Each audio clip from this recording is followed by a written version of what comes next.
Okay, students, let us continue with our science class. तो last time मैंने आपको alkanes के बारे में बताया था और उसके कुछ कंपाउंड्स के बारे में बताया था कि वो कैसे फॉर्म होते हैं, और मैंने कहा था कि ये हम नेक्स्ट क्लास में टॉपिक कंटिन्यू करेंगे। ठीक है, तो आज हम एल्कीन्स के बारे में बात करते हैं। यहाँ पर सेकेंड ग्रुप जो है इसमें, दैट इज़ ऑफ एल्कीन्स। ठीक है, ये सेकेंड ग्रुप है हाइड्रोकार्बन्स का, जो अनसैचुरेटेड हाइड्रोकार्बन्स हैं, और इनका जनरल फार्मूला मैंने आपको क्या बताया था, दैट इज CnH2n, जहाँ की N जो है that stands for the number of the carbon atoms. अब यहाँ पर मैंने कुछ फर्स्ट 5 कंपाउंड्स इसके बना के रखे हुए हैं। तो let us consider first one, that is the methane. Methane का जनरल फार्मूला क्या है, दिस CH2।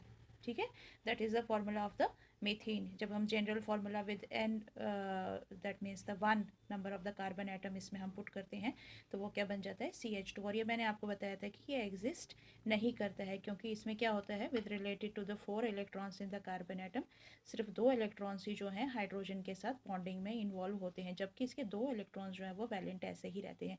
अब क्वेश्चन यहाँ पर यह राइज होता है कि कार्बन की टेंडेंसी है अपने ही इलेक्ट्रॉन्स के साथ बॉन्डिंग में जाना, बट यहाँ पर ये केस है कि अगर इसके साथ कोई दूसरा कार्बन आइटम होगा तो ये इलेक्ट्रॉन्स, वैलेंट इलेक्ट्रॉन्स, उसके साथ बॉन्डिंग में इन्वॉल्व हो सकते हैं।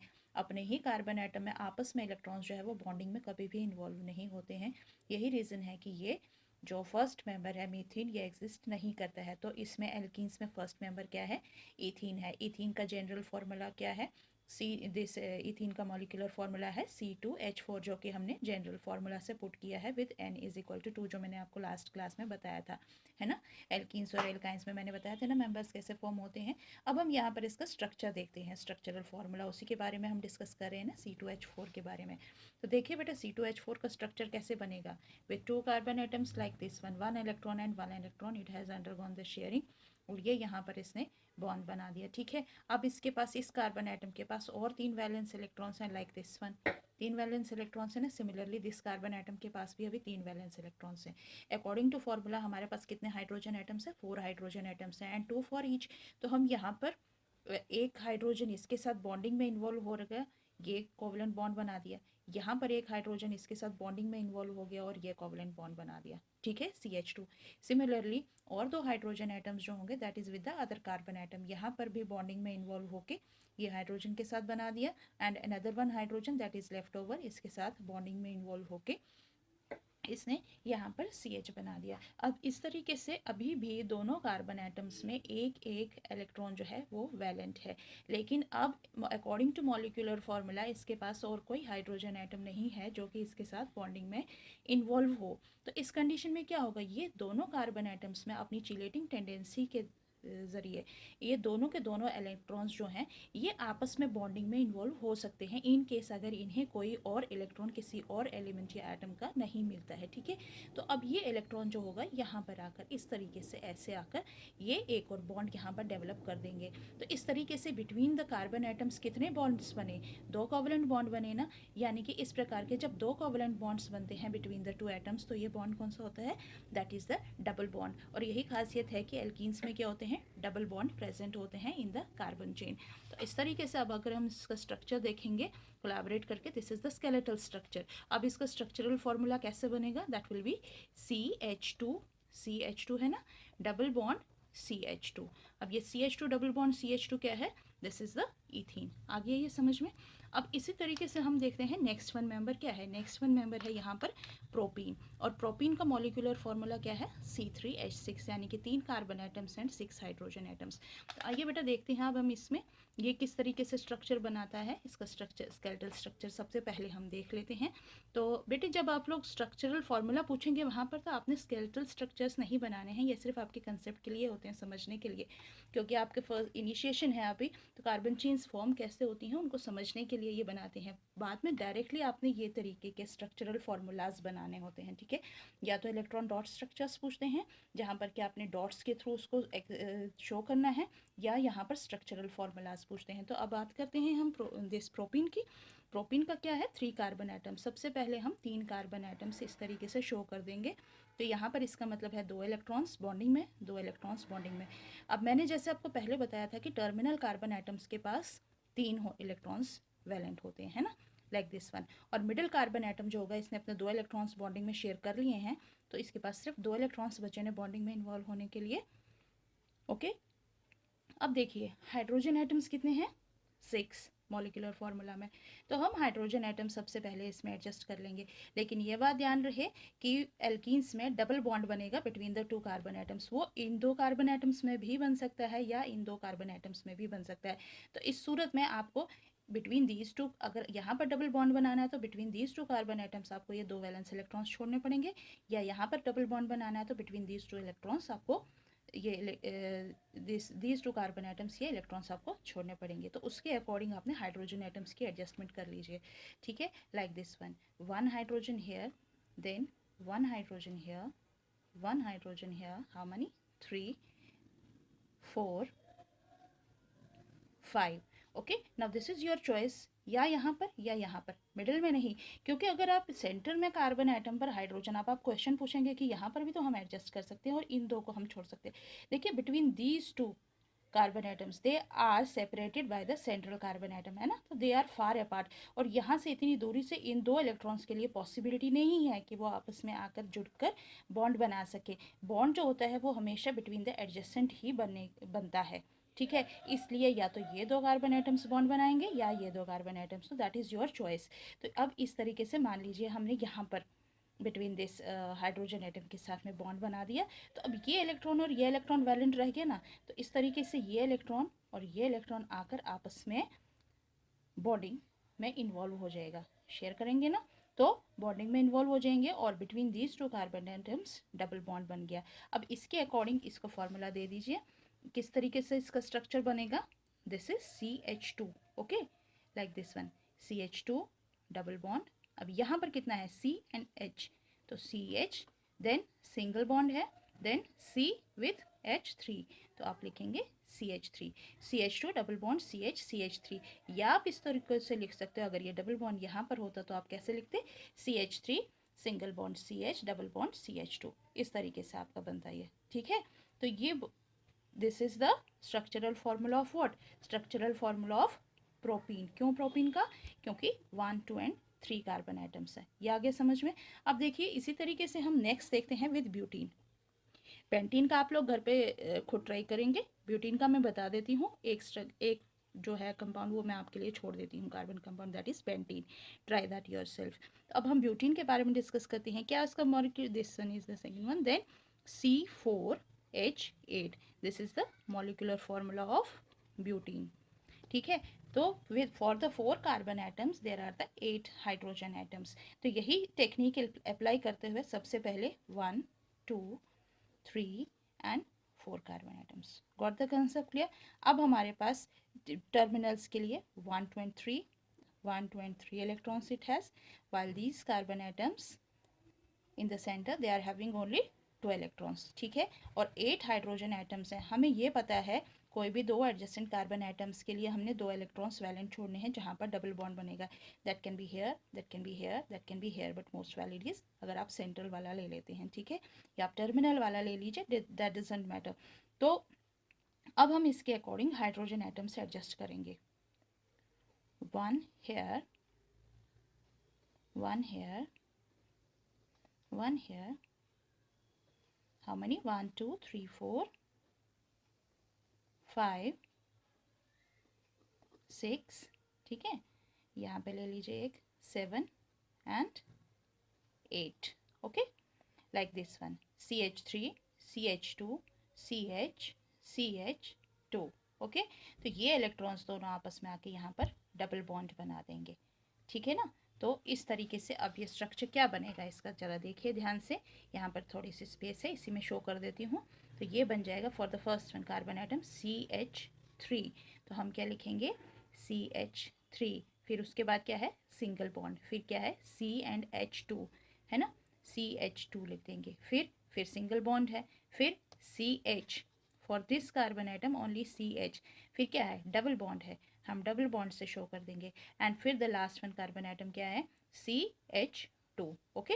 तो इस तरीके से CH3 single bond CH2 single bond CH double bond CH2, तो ये बन जाता है किसका, that is of the butene.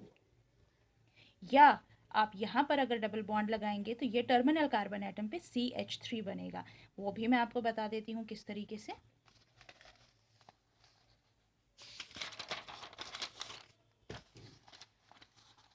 देखिए CH3 single bond, CH double bond, CH single bond, CH3।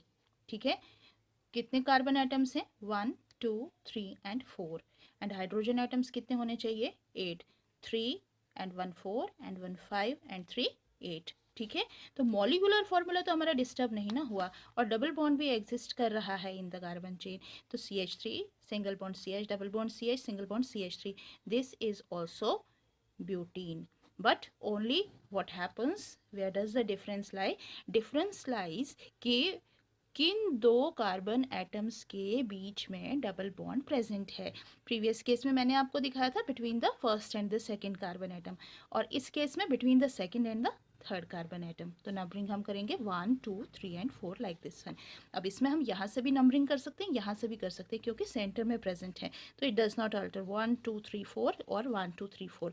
लेकिन यहाँ पर जहाँ से आपका बॉन्ड प्रेजेंट होगा आपने वहीं से नंबरिंग करनी है, लाइक 1 2 3 एंड 4। अगर डबल बॉन्ड यहाँ होता तो 1 2 3 4 इस तरीके से हम इसकी नंबरिंग करते। आगे ये समझ में, ये नंबरिंग कैसे करते हैं वो नॉमेनक्लेचर में आपको पता लग जाएगा आगे, जब हम इसके कैरेक्टरिस्टिक्स देखेंगे नॉमेनक्लेचर के। ठीक है, तो आई होप कि एल्कीन्स के रिलेटेड समझ में आ गया होगा, और मैंने आपको बताया हुआ है कि पेंटीन के बारे में आप लोग आगे खुद डिस्कस बना के देखेंगे इसका स्ट्रक्चर, कि क्या इनके बेसिस पे आपको समझ में आ गया है बनाना। अब हम बात करते हैं अनदर दिस हाइड्रोकार्बन की, ग्रुप ऑफ हाइड्रोकार्बन्स कौन से हैं बेटा? That is the alkynes. तो उसके बारे में हम डिस्कस करेंगे। तो देखिए बेटा, अब एल्काइंस में क्या होता है, मैंने आपको पहले ही बताया था कि इसका जनरल फार्मूला क्या है, CnH2n-2। और इसके अकॉर्डिंग हमने पहले इसके कंपाउंड्स बना के देख लिए थे, और मैंने कहा था कि इसमें फर्स्ट 5 मेंबर्स एटलीस्ट आप प्रिपेयर करेंगे घर में खुद से। ठीक है, तो इसके बेसिस पे चलिए अब देखते हैं, फिर दोबारा थोड़ा सा आपको रिकैप्चुलेट करा देती हूँ। तो अगर हम नंबर ऑफ कार्बन आइटम 1 लेते हैं, यहाँ पे देख लीजिए, तो उसके बेसिस पे फॉर्मूला क्या बनेगा, CH0। ठीक है, जब हम वैल्यू पुट करेंगे, यानी कि कार्बन का एक एटम और हाइड्रोजन का कोई भी एटम नहीं, तो इसको तो हम हाइड्रोकार्बन कहेंगे ही नहीं, है ना। तो इसको अगर फर्स्ट मेंबर है इसको मीथाइन बोलेंगे, तो इसका मतलब है कि ये मीथाइन जो है ये एग्जिस्ट नहीं करता है नेचर में। इसीलिए इसका फर्स्ट मेंबर जो एल्काइन का बनता है वो है विद n=2, यानी कि जिसमें 2 कार्बन एटम्स हों। तो देखिए उसका फॉर्मूला क्या बनेगा, मॉलिक्यूलर फार्मूला, जब हम n=2 लेते हैं तो दैट विल बिकम C2H2, और C2H2 is actually ethyne having the 2 carbon atoms. ठीक है, तो this becomes the first member of the alkyne family. अब इस एल्काइन फैमिली जो फर्स्ट मेंबर इथाइन है, इसका हम देखते हैं स्ट्रक्चरल फार्मूला कैसा बनेगा। तो स्ट्रक्चरल फार्मूला में देखिए, जैसे कि ये डिपिक्ट कर रहा है इसका मॉलिक्यूलर फार्मूला के 2 कार्बन एटम्स है, तो हम पहले 2 कार्बन एटम्स ले लेंगे like this C single bond C, है ना। अब इनमें एक एक इलेक्ट्रॉन जो है वो तो आपस में बॉन्डिंग में इन्वॉल्व हो चुका है, तो फॉर ईच कार्बन एटम कितने वैलेंस इलेक्ट्रॉन्स बचे हैं, 3 वैलेंस इलेक्ट्रॉन्स दोनों के लिए बचे हैं। और हमारे पास अकॉर्डिंग टू मॉलिक्यूलर फार्मूला कितने हाइड्रोजन एटम्स हैं जो कि बॉन्डिंग में इन्वॉल्व होंगे, only 2। So it means 1 for each. तो यानी कि ये जैसे मैंने यहाँ पर एडजस्ट करके रखा हुआ है, 1 hydrogen atom for this one and 1 for this one gets involve in the bonding. इस तरीके से ये सिंगल कोवलेंट बॉन्ड इसके साथ बना लेगा। अब क्वेश्चन अराइज यहाँ पर होता है कि देखिए दोनों कार्बन एटम्स के लिए अभी भी 2 इलेक्ट्रॉन्स जो हैं वो बॉन्डिंग में इन्वॉल्व नहीं हुए हैं, वो अभी भी वैलेंट हैं। तो वो क्या करेंगे, आपस में ही these electron 2 electrons will come together and will form a bond. इस तरीके से बिटवीन दीज 2 कार्बन एटम्स, जहाँ की पहले सिंगल बॉन्ड था अब कितने आ गए, 2 बॉन्ड्स आ गए ना, तो ये बन गया डबल बॉन्ड। अभी भी देखिए एक एक वैलेंस इलेक्ट्रॉन यहाँ पर बचा है, तो ठीक ये भी इसी प्रकार से आकर आपस में बॉन्डिंग में इन्वॉल्व हो जाएगा। तो बिटवीन 2 कार्बन एटम्स अब कितने बॉन्ड्स बन गए, इन टोटल यहाँ पर 3 कार्बन बॉन्ड्स बन गए, है ना। तो ट्रिपल बॉन्ड की फॉर्मेशन यहाँ पर हो रही है, और यही एक खासियत है, पहचान है एल्काइंस की, कि अगर कहीं भी चेन में, कार्बन चेन में ट्रिपल बॉन्ड प्रेजेंट हो, तो अभी तो सिंपल चेन्स की हम बात कर रहे हैं, तो वो एल्काइन होता है। ठीक है, तो इस तरीके से जो इसका फर्स्ट मेंबर इथाइन है, अब उसका स्ट्रक्चरल फार्मूला, ये तो स्केलेटल फार्मूला है, अब इसका स्ट्रक्चरल फार्मूला हम देखेंगे कैसा बनेगा, दैट विल बी CH यहाँ पर बॉन्ड बनाने की ज़रूरत नहीं होती है, कहीं पर भी आपने पहले भी देखा होगा, पीछे भी मैंने कहीं पर भी नहीं बनाए हैं। तो ये हम सिंपली इस तरीके से शो करते हैं, CH मीन सिंगल बॉन्ड है, and between two carbon atoms हमने बॉन्ड शो करने कितने हैं, 3 bonds, CH triple bond CH. So this is the first member of the alkyne, that is called as the ethyne or the acetylene. Okay, इसी तरीके से अब हम with n equals to 3 second member इसका देख लेते हैं, n equals to 3। ठीक है, ये थोड़ा सा आपको आइडिया देने के लिए कि ट्रिपल बॉन्ड किस तरीके से, अगर लॉन्गर कार्बन चेन होगी तो किस तरीके से, ओपन चेन्स हैं अभी ये, तो उनमें किस तरीके से प्रेजेंट होंगी। क्लोज चेन का मैंने आपको पहले बता दिया हुआ है, जब लाइव क्लास हुई थी तो वहाँ पर मैंने आपको क्लोज चेन्स के बारे में बताया था, रिंग स्ट्रक्चर्स के बारे में बता दिया था, है ना। तो अभी वो चीज़ हम यहाँ डिस्कस नहीं करेंगे। अब देखिए, when n equals to 3, according to formula क्या बनेगा, C3, और H कितने बनेंगे, 3 2 6 माइनस 2 कितने होते हैं, 4, तो इट विल बी C3H4, यानी कि for the 3 carbon atoms 4 hydrogen atoms. तो बेटा अब हम पहले इसका स्केलेटल स्ट्रक्चर ड्रॉ कर लेते हैं, किस तरीके से आएगा ये, 3 carbon atoms like this one, पहले आप सिंगल बॉन्ड बना लेंगे तीनों के बीच में लाइक दिस, है ना, कि आपस में इनका एक एक इलेक्ट्रॉन जो है वो बॉन्डिंग में इन्वॉल्व हो चुके हैं। अब हम देखेंगे ईच कार्बन एटम के पास कितने वैलेंस इलेक्ट्रॉन्स अभी भी, एज वी नो ऑलरेडी कि टर्मिनल के पास 3 हैं, और जो सेंटर में होगा, मिडिल में होगा, मिड में, उसके पास कितने रहेंगे, 2 रहेंगे, है ना। लेकिन यहाँ पर कितने हाइड्रोजन एटम्स हैं, 4। ओके, दूसरी बात ये भी आपने ध्यान में रखनी है किस तरीके से ट्रिपल बॉन्ड फॉर्मेशन इन्वॉल्व हुई थी, यानी कि बिटवीन द 2 कार्बन एटम्स अगर दो दो वैलेंस इलेक्ट्रॉन्स जो होंगे वो बॉन्डिंग में इन्वॉल्व नहीं होंगे। तो यहाँ पर भी हमने कोई ऐसे 2 कार्बन एटम्स एडजेसेंट जो है उनको ध्यान में रखना है कि उनके पास दो दो वैलेंस इलेक्ट्रॉन्स जो हैं वो बॉन्डिंग में इन्वॉल्व कहीं पर ना हो, तभी यहाँ पर ट्रिपल बॉन्ड फॉर्मेशन होगी। ठीक है, आप इन 2 कार्बन एटम्स को चुन सकते हैं या इन 2 कार्बन एटम्स को चुन सकते हैं, choice is yours depending on. Late us consider कि हम यहाँ पर ये 2 कार्बन एटम्स चुन रहे हैं जिनमें कि ट्रिपल बॉन्ड फॉर्मेशन होगी, तो ये बात आपने ध्यान में रखनी है, ये और ये valence electron and this valence electron, ये कहीं पर भी हाइड्रोजन के साथ बॉन्डिंग में इन्वॉल्व नहीं होगा, तो हमारे पास बचा ये। तो 1 हाइड्रोजन हम यहाँ पर सिलेक्ट कर देंगे and the 3 other hydrogen atoms like this one. Okay, इस तरीके से हो गए हमारे 4 हाइड्रोजन एटम्स इसके साथ बॉन्डिंग में इन्वॉल्व हो गए ना, इजंट इट, सिंगल बॉन्ड्स के साथ आ रहे हैं, सिंगल कोवलेंट बॉन्ड। अब देखिए यहाँ पर ये वैलेंस इलेक्ट्रॉन और ये वैलेंस इलेक्ट्रॉन है बिटवीन दीज 2 कार्बन एटम्स, तो ये बॉन्डिंग में इन्वॉल्व हो जाएगा एंड ये बना दिया एक कोवलेंट बॉन्ड। इसी तरीके से दिस वन वैलेंस इलेक्ट्रॉन ये उड़ गया यहाँ से, है ना। इसी तरीके से this one and this one, this will also form a bond over here between the 2 carbon atoms and will thus get adjusted. Got the concept clear? तो इस तरीके से हम क्या देख रहे हैं, between the 2 carbon atoms triple bond formation हो गई है, जो कि हमारा मेन बेसिक क्या है, किसके, एल्काइंस के लिए। तो अब इसी को, ये तो है स्केलेटल फार्मूला, इसी को अगर हम स्ट्रक्चरल फार्मूला पे बनाएंगे तो कैसे बनाएंगे, first carbon atom number 1, number 2 and number 3, है ना। First carbon atom C with H। Okay, इसको हम इस तरीके से लिख देंगे।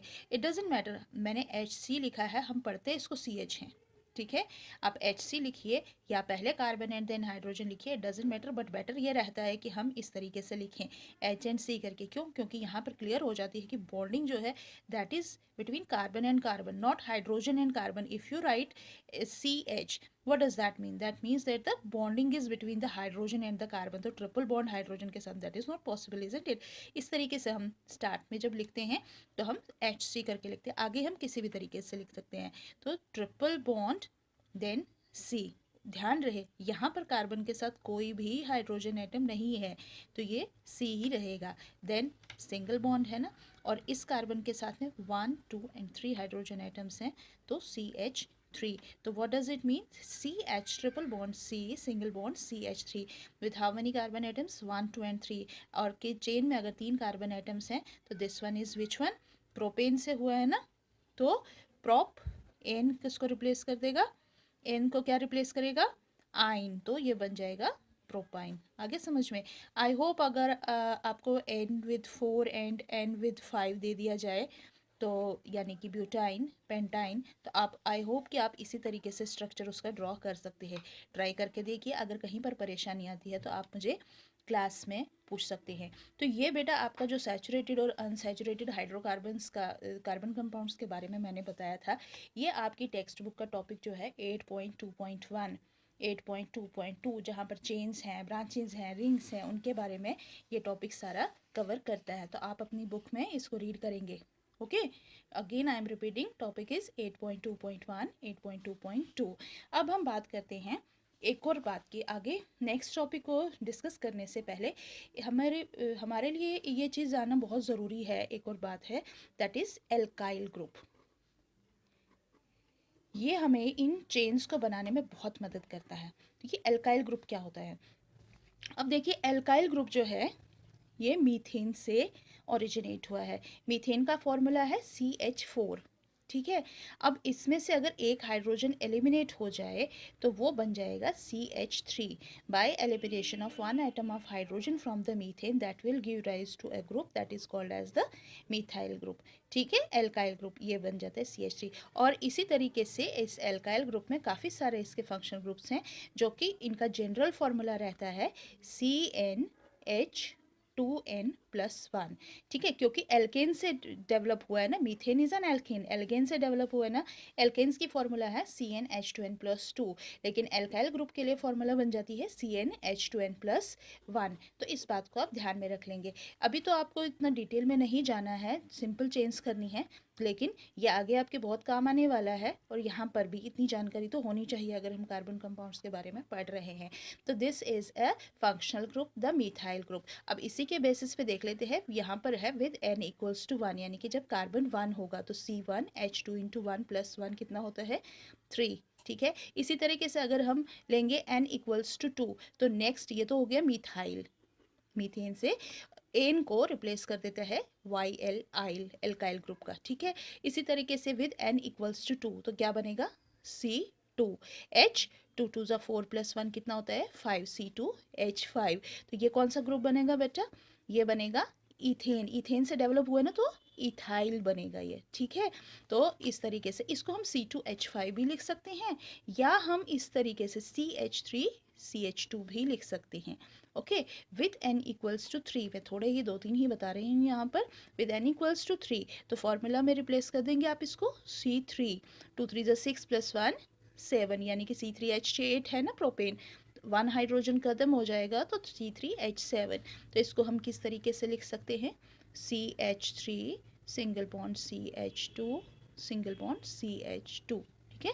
3n2 5n2 7 hydrogen atoms and 1 2 and 3 carbon atoms. Got the concept clear.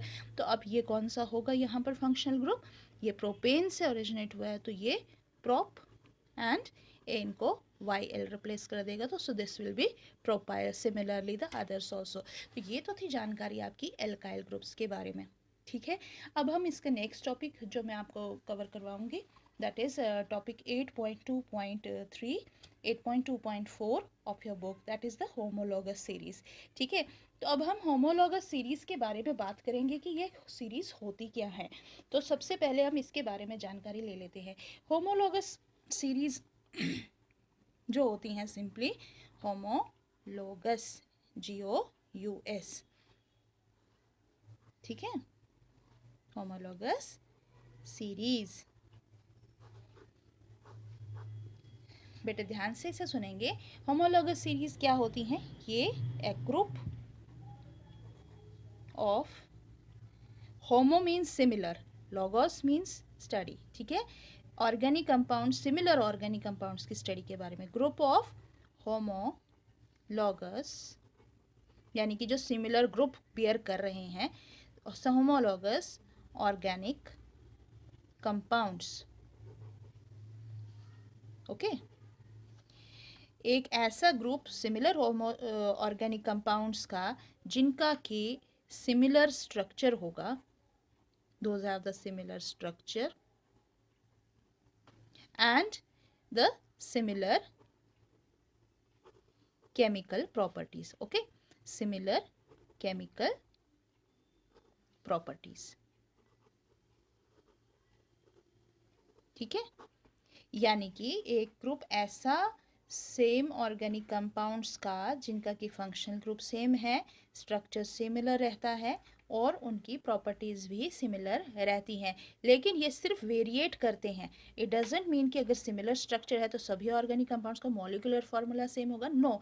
Molecular formula variate करेगा within a series and that molecular formula that will variate by CH2 group, इसीलिए मैंने आपको पहले एल्काइल ग्रुप के बारे में बताया। तो ये CH2 ग्रुप्स यानी कि एक एडिशनल कार्बन एटम से मिथाइल ग्रुप से ये वेरिएट करेगा। आगे समझ में? तो इस तरीके से जो ये लॉन्ग चेन कार्बन की विद 1 2 3 4 5 6 ऐसे कार्बन चेन्स किसी भी पर्टिकुलर ग्रुप में बनती हैं, वो एक सीरीज जनरेट करती हैं जिनका कि फॉर्मूला सेम रहता है, सिमिलर रहता है। सिर्फ डिफरेंस कहाँ आती है?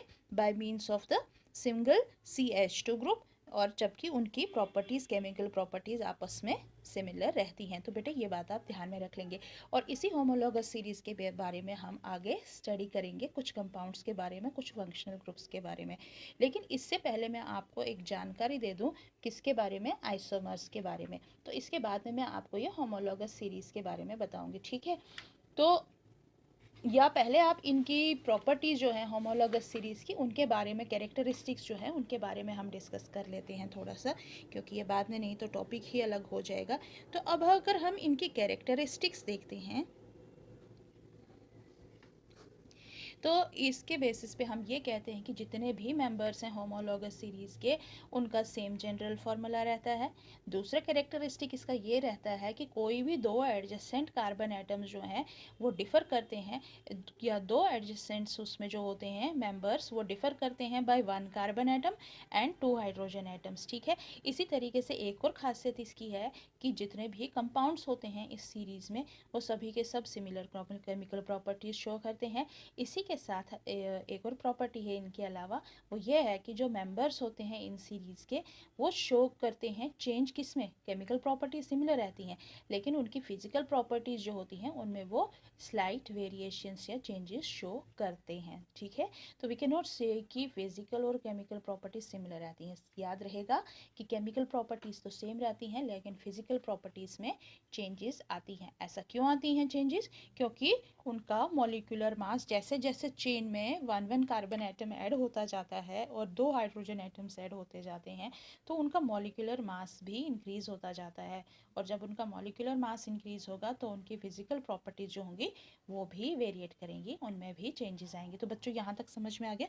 This was all about the homologous series. इसके बेसिस पे आगे हम फंक्शनल ग्रुप्स के बारे में स्टडी करेंगे, डिस्कस करेंगे। लेकिन उससे पहले हमें एक और चीज़ जानना ज़रूरी है, that is what? That is about the isomers, ठीक है। आइसोमर्स या आइसोमेरिज्म।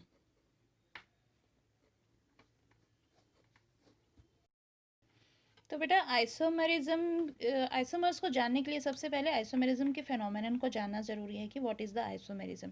तो आइसोमेरिज्म एक्चुअली है क्या? This is the phenomenon of existence of 2 और more carbon compounds possessing the same molecular formula, ठीक है। यानी कि जो कार्बन कंपाउंड्स हैं उनमें सेम मॉलिक्यूलर फार्मूला है, ठीक है, but different structural formula, different structural formula, okay. What does this mean? It simply means the existence of 2 or more carbon compounds possessing the same molecular formula but different structural formula. अब क्योंकि structural formula different है तो इसकी वजह से इनकी properties भी जो हैं वो अलग होती हैं, means both physical and chemical properties। Physical properties हो गई जैसे कि उनका डेंसिटी हो गई, उनका मेल्टिंग पॉइंट है, उनका बॉइलिंग पॉइंट है, फ्रीजिंग पॉइंट है, ठीक है, ये अकरेंस है नेचर में, तो ये वेरिएट करता है। हालांकि मॉलिक्यूलर फार्मूला आपस में सेम रहता है। तो इसकी वजह से अब क्योंकि फिजिकल प्रॉपर्टीज़ वेरिएट कर रही हैं तो केमिकल प्रॉपर्टीज़ भी वेरिएट करती हैं उनकी, ओके। तो such group of the compounds these are called as the isomers and the phenomenon is simply called as isomerism. और दूसरी बात बेटा इसमें जानना बहुत ज़रूरी है कि जो ये आइसोमेरिज्म का फेनोमेनन होता है ना, जितने ज़्यादा कार्बन एटम्स होंगे चेन में उतना उनके आइसोमर्स की पॉसिबिलिटी है। यानी कि जो सिंपल चेन्स हैं जिनमें कि 1 कार्बन एटम है या 2 या 3 कार्बन एटम्स हैं, उनके साथ ही आइसोमेरिज्म का फेनोमेनन आकर नहीं करता है।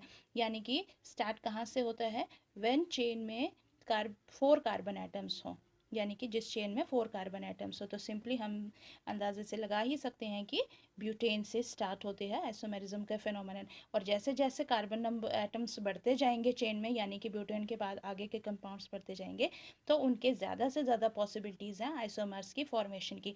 अब डिपेंड करता है कि इनमें जो हैं कार्बन और हाइड्रोजन एटम्स ग्रुप के फॉर्म में एडजस्टमेंट किस प्रकार से बनाते हैं, कितने स्ट्रक्चर्स बनाते हैं, उसके बेसिस पे डिफरेंट आइसोमर्स जो हैं नेचर में आकर करते हैं। जैसे फंक्शनल आइसोमेरिज्म हो गया, स्ट्रक्चरल आइसोमेरिज्म हो गया, स्टीरियो आइसोमेरिज्म हो गया, मिरर आइसोमेरिज्म हो गया, ठीक है। लेकिन अभी आपको उनकी टाइप्स वगैरह कुछ नहीं पढ़ने की ज़रूरत है, वो अब अभी हायर क्लासेस में पढ़ेंगे।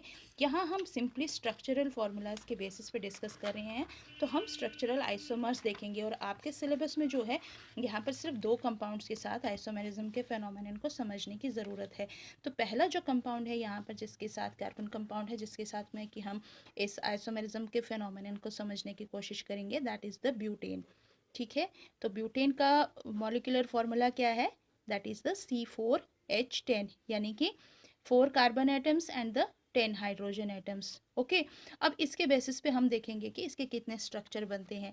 तो जैसे मैंने अभी आपको स्ट्रक्चरल फार्मूला में बताया, तो 4 carbon atoms, so it will appear like this one: CH3 single bond, CH2 single bond, CH2 single bond, 1 2 and 3 carbon atom and 4 carbon atom, okay, like this one। तो ये तो हो गई simple chain, unbranched chain, straight chain, open chain है with 4 carbon atoms as 1 2 3 and 4। okay, now count the number of the carbon atoms: 1 2 3 4, and hydrogen atoms: 3 and 2 5, 5 and 2 7, 7 and 3 10। so that compiles this one molecular formula C4H10। तो अब क्योंकि ये normal chain है तो इसको हम क्या कहेंगे, n butane. Okay, normal butane. इसके अलावा ये एक आइसोमर इस प्रकार का ये मॉलिक्यूलर फार्मूला लेते हुए, कैरी करते हुए नेचर में एग्जिस्ट करता है। दूसरा एक और इसका स्ट्रक्चरल आइसोमर एग्जिस्ट करता है नेचर में, that is like this one. अगर हम अभी हमने एल्काइल ग्रुप के बारे में बात की थी, और एल्काइल ग्रुप में ये है ना CH2। अगर ए ग्रुप हम एलिमिनेट कर देते हैं यहाँ से, तो देखते हैं इसमें चेंज कहाँ पर आती है। सपोज मान लीजिए इसमें से एक ग्रुप जो है फंक्शनल ग्रुप, वो एलिमिनेट होकर बाहर आ गया, और चेन जो है स्ट्रेट चेन, उसमें सिर्फ 3 कार्बन एटम्स है मेन चेन में। ठीक है, तो ये बन जाएगा इस तरीके से CH3 single bond CH। Okay, अभी पहले यहाँ पर 2 था ना विथ 2 कार्बन एटम्स, अभी यहाँ पर रखिए, कुछ भी नहीं हम लिखेंगे, माइंड में रखिए 2 सिंगल बॉन्ड C, ये वाला आ जाएगा फोर्थ वन CH3। यहाँ से CH2 एलिमिनेट हुआ है। यहाँ पर देखिए इस कार्बन के साथ 2 वैलेंस इलेक्ट्रॉन्स जो थे बॉन्डिंग में इन्वॉल्व थे, तो इसके पास 2 वैलेंस इलेक्ट्रॉन्स जो थे अभी भी थे, इसीलिए 2 हाइड्रोजन एटम्स आ गए, तो CH2 बन गया। लेकिन अब देखिए यहाँ पर एक एल्काइल ग्रुप एलिमिनेट हुआ है, और इसका एक वैलेंस इलेक्ट्रॉन अब उस एल्काइल ग्रुप के साथ में आ गया है, दिस वन है ना, कार्बन के साथ में, CH2 के साथ में। तो ये यहाँ पर इसके साथ बॉन्डिंग बना रहा है CH2 प्लस इसका CH प्लस H, एक हाइड्रोजन जो था वो रिप्लेस कर दिया ना इस एल्काइल ग्रुप ने, वो भी इसमें एडजस्ट हो जाएगा, तो ये बन जाएगा CH3 like this one। so it will be CH3 single bond CH single bond CH3 single bond CH3। आगे समझ में? तो इस तरीके से ये क्या बन जाएगा, अब ये बन जाएगा, मॉलिक्यूलर फॉर्मूला सेम रहेगा। देखिए 1 2 3 and 4 carbon atoms and hydrogen atoms कितने हैं, 3 3 6 3 9 एंड 1 10 हो गए ना, C4 एंड H10। देखिए मॉलिक्यूलर फार्मूला अल्टर नहीं हुई है, लेकिन स्ट्रक्चरल फार्मूला इसका अल्टर हुआ है, इसीलिए इसको स्ट्रक्चरल आइसोमर कहते हैं, किसका, ब्यूटेन का। ठीक है, तो अब इस प्रकार का अगर तो मिडिल कार्बन एटम के ऊपर एक एल्काइल ग्रुप एग्जिस्ट करता है, तो उसको हम आइसो के नाम से आइसोमर बताते हैं। ठीक है, तो ये बन जाएगा आइसो किसका, ब्यूटेन का। So this will be isobutane. Okay, तो इस प्रकार से 2 आइसोमर होते हैं ब्यूटेन के, one is the normal butane and the other one is the isobutane. अब क्योंकि अब देखिए नंबरिंग इसकी 1 2 एंड 3, इस चेन में कितने थे, 4 कार्बन एटम्स, 1 2 3 4, इसमें थे 1 2 and 3 carbon atoms, and second carbon atom पे एक एल्काइल ग्रुप है, कौन सा, मिथाइल ग्रुप है, CH3 मिथाइल ग्रुप होता है ना। तो हम इसको किस नाम से भी देख सकते हैं, अकॉर्डिंग टू द IUPAC से हम इसकी नेमिंग कैसे कर सकते हैं, हम कहेंगे सेकेंड कार्बन पे तो 2 मिथाइल। Okay, 2 methyl. अब 3 कार्बन है चेन में, मेन चेन में 1 2 एंड 3, तो प्रोपेन। ठीक है ना, तो ये बन जाएगा 2 मिथाइल प्रोपेन। इसको हम 2 मिथाइल प्रोपेन से भी जानते हैं या हम इसे आइसोब्यूटेन के नाम से भी जानते हैं। तो इस तरीके से ब्यूटेन के 2 आइसोमर्स नेचर में एग्जिस्ट करते हैं। अब हम बात करते हैं पेंटेन की। देखिए पेंटेन के बारे में देखें, क्या उसके भी 2 ही इसी प्रकार से नेचर में बनते हैं। तो पेंटेन का फॉर्मूला क्या बन जाएगा, C5 एंड H12। ओके, तो जल्दी से हम इसे एडजस्ट कर देंगे। पहले तो सिंपल फॉर्म में CH3 single bond CH2 single bond CH2 single bond CH2 and single bond CH3।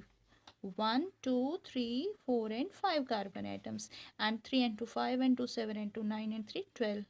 Okay, तो इस तरीके से हमारा ये मॉलिक्यूलर फार्मूला को कंपाइल करता है। अब क्योंकि ये स्ट्रेट अनब्रांच चेन है तो ये हो गया एन पेंटेन। ओके, इसको हम नॉर्मल पेंटेन कहेंगे। अब इसी चेन में से अगर एक एल्काइल ग्रुप बाहर आ जाता है और वो सपोज मान लीजिए ये फोर्थ वाला एल्काइल ग्रुप बाहर आ गया और ये थर्ड वाले कार्बन एटम पे अटैच हो गया, तो यहाँ से एक हाइड्रोजन इसके साथ बॉन्डिंग में इन्वॉल्व हो जाएगा ना, तो यहाँ पर CH रह जाएगा चेन में and this will become CH3। ठीक है, तो ये क्या बन जाएगा, CH3 single bond CH2 single bond, ये क्या है CH सिंगल बॉन्ड फिफ्थ वाला CH3, क्योंकि फोर्थ वाला जो होगा वो मिथाइल ग्रुप बना देगा CH2 प्लस H CH3। ठीक है, मिडिल कार्बन एटम पे, सेंटर के कार्बन एटम पे जब इस प्रकार से मिथाइल का ग्रुप अटैच होगा। अब मेन चेन में कितने कार्बन एटम्स है, 1 2 3 and 4 carbon atoms are like this one, है ना। तो ऐसा कंपाउंड जिसमें कि 4 कार्बन एटम्स हो वो क्या होता है, ब्यूटेन होता है। और यहाँ पर थर्ड कार्बन एटम पे मिथाइल का ग्रुप है, so it will be, sorry बेटा इसमें नंबरिंग यहाँ से आएगी 1 2 3 एंड 4। तो सेकंड कार्बन एटम पे मिथाइल का ग्रुप है, तो हम क्या लिखेंगे इसको, 2 मिथाइल ब्यूटेन। ठीक है, अकॉर्डिंग टू IUPAC हम इसको इस तरीके से नेम दे सकते हैं 2 मिथाइल ब्यूटेन। या अब मैंने बताया था कि सेंटर के कार्बन एटम पे जब इस प्रकार से अटैच होगा तो ये आइसो का बनेगा, तो ये आइसो पेंटेन, 5 है ना, तो आइसो पेंटेन ये एक आइसोमर इसका बन गया, या 2 मिथाइल ब्यूटेन चेन के अकॉर्डिंग इसका बन गया, तो ये एक आइसोमर पेंटेन का बनता है। अब देखिए अभी भी इसमें एक एल्काइल ग्रुप है जो कि एडजस्ट हो सकता है कार्बन पे, इसलिए इसका एक और आइसोमर बन जाएगा नेचर में। किस प्रकार से, सपोज मान लीजिए ये थर्ड कार्बन एटम का जो मिथाइल ग्रुप है ये भी एलिमिनेट होके, क्योंकि इसके पास अभी वैलेंस है एक बॉन्डिंग की हाइड्रोजन के साथ में, अगर ये इस कार्बन के साथ, क्योंकि इसकी एफिनिटी कार्बन की कार्बन के साथ ज़्यादा एफिनिटी है ना एज कम्पेयर टू हाइड्रोजन, यही वजह है कि इसमें ब्रांच स्ट्रक्चर्स भी बनते हैं। तो ये ब्रांच स्ट्रक्चर है, ये अनब्रांच स्ट्रक्चर है। ठीक है, तो ये मिथाइल ग्रुप यहाँ पर एडजस्ट हो सकता है इसमें। तो अब कैसा बनेगा ये देख लीजिए, थर्ड वाले को एलिमिनेट कर दीजिए, 4 सेकेंड इन फर्स्ट को ले लीजिए, तो this will be like this one CH3 single bond. अब क्योंकि ये हाइड्रोजन यहाँ से एलिमिनेट हो जाएगा तो ओनली C कार्बन रहेगा यहाँ पर with this methyl group CH3 and this one CH2 and H will become CH3 like this one and then CH3। तो can you see इस प्रकार से मेन चेन कौन सी है, 1 2 एंड 3। यहाँ पर अब आप नंबरिंग इस तरीके से भी कर सकते हैं फ्रॉम लेफ्ट टू राइट या राइट से लेफ्ट भी, क्योंकि यहाँ पर इक्वल बिल्कुल सेंटर में कार्बन है तो इसमें चेंजिंग ऑल्ट्रेशन बिल्कुल भी नहीं होगी। और सेंट्रल कार्बन एटम जो है एट नंबर 2 उसमें 2 मिथाइल ग्रुप्स एडजस्टेड हैं, तो 1 2 एंड 3 कार्बन एटम्स वाला कौन सा होता है, प्रोपेन होता है। तो अब क्योंकि यहाँ पर सेकेंड पे है तो ये बनेगा 2 2, 2 है ना मिथाइल के, तो 2 2 dimethyl, 2 2 dimethyl propane according to IUPAC ये बन जाएगा। ठीक है, इस तरीके से। या अगर हम इसे आइसोमर का नाम देंगे तो इसको नियो कहते हैं। नियो वो इस प्रकार का आइसोमर होता है जिसमें एक ही कार्बन एटम पर 2 मिथाइल ग्रुप्स एडजस्टेड हों, तो ये बन जाएगा नियो पेंटेन। ओके।